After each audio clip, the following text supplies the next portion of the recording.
My brothers and sisters, before the birth of Prophet Muhammad Lutfi, the world was covered in darkness, spiritual, moral, and societal. Humanity had drifted far from the path of truth. The teachings of previous prophets had been altered, their messages forgotten, and the essence of worshipping one God had been buried beneath layers of ignorance, idolatry, and injustice. The world was crying out for guidance, yearning for someone to come and restore balance, to remind people of their true purpose. It was a time of deep spiritual thirst, and the signs of a great change were being whispered across nations and generations. Even centuries before the Prophet Lutfi arrived, righteous people, scholars, and sincere seekers of the truth knew that a final messenger would come. The scriptures of the Jews and Christians contain clear prophecies about a prophet to emerge from Arabia, a land known for its deserts but destined to be the center of divine light. In fact, some of the learned ones migrated to the Arabian Peninsula in search of this last prophet. They studied the signs, observed the stars, and analyzed every piece of historical and scriptural evidence awaiting his emergence. The entire universe was preparing for his arrival. The final seal of prophethood was near. In the heavens, the angels were already celebrating what was to come. In the unseen realm, the arrival of the final messenger was not just an event. It was the climax of centuries of divine planning. Allah had chosen the best of creation to deliver his last message to mankind. And that preparation wasn't only on earth, it was cosmic. The lineage of the Prophet Lutfi had been protected and preserved from impurities. Generation after generation, the light of prophethood was passed from noble soul to noble soul, until it finally settled in Abdullah, the father of the Prophet Muhammad Lutfi. And even among the people of Makkah, stories of this noble lineage were known and respected. The family of the Prophet Lutfi was honored. His tribe Quraysh was known for its guardianship of the Kaaba, and his grandfather Abdul Muttalib was seen as a leader of dignity and vision. There were signs surrounding his arrival, even in the natural world. When his mother Aaminah was pregnant, she reported unusual dreams and signs that indicated her child would be extraordinary. She felt a light within her, a sense of peace, comfort, and spiritual strength. And as the time of his birth approached, events unfolded that even non-believers couldn't ignore.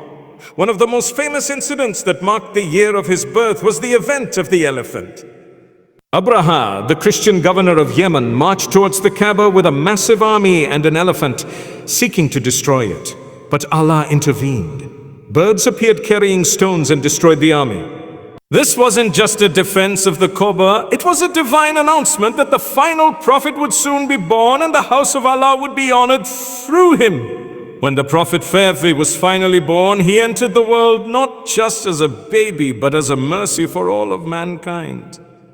He was born in the city of Makkah, a city full of idolatry and corruption, yet chosen by Allah to be the center of monotheism once again. His birth was not like others. Many narrations mention that a light came from Aaminah that illuminated the palaces of Syria. This wasn't just physical light. It symbolized the light of guidance that would spread across the globe. A child had arrived who would change the course of history. There were also scholars and people of knowledge who recognized that this child was special. A well-known Christian monk named Bahira would later identify signs of prophethood in the young Muhammad Lutfi during a caravan journey with his uncle. He saw the cloud shading him, the seal of prophethood between his shoulders, and the way trees and stones would react to his presence. These signs were not ordinary.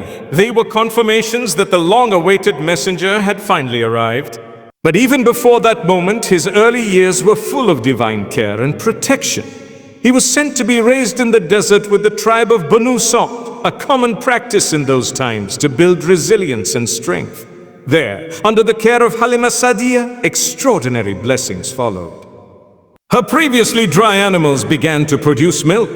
Her household, which was suffering poverty, began to experience relief and provision. It was clear that this child was no ordinary child. As he grew, he was marked by purity, calmness, and a deep inner light.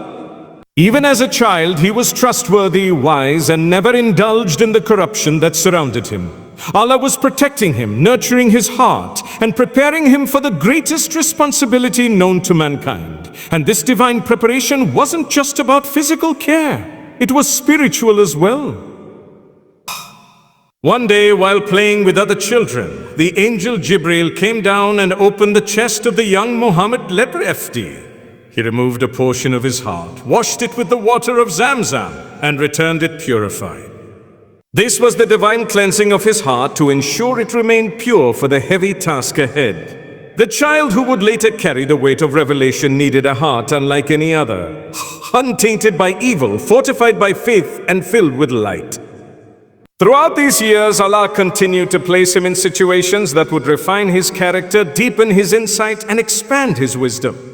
Even as a youth, he was known for his honesty, his fair dealings in trade, and his respect for others. The people around him would call him Al-Amin, the trustworthy. They would leave their valuables with him, knowing that he would never betray a trust. Isn't it powerful that even before prophethood, his character was already winning hearts? He hadn't yet delivered the Quran, but he was already a living example of it. And yet he remained humble, reserved, and deeply reflective. He would often retreat to the cave of Hira, away from the noise of society, reflecting on the world around him. Even before the first revelation, he could sense the spiritual emptiness of the people and the need for something more. Deep down, he knew that this life had a higher purpose, that there was something greater waiting to be revealed. The world didn't know it yet, but the man who would lead generations out of darkness was already being shaped by divine hands.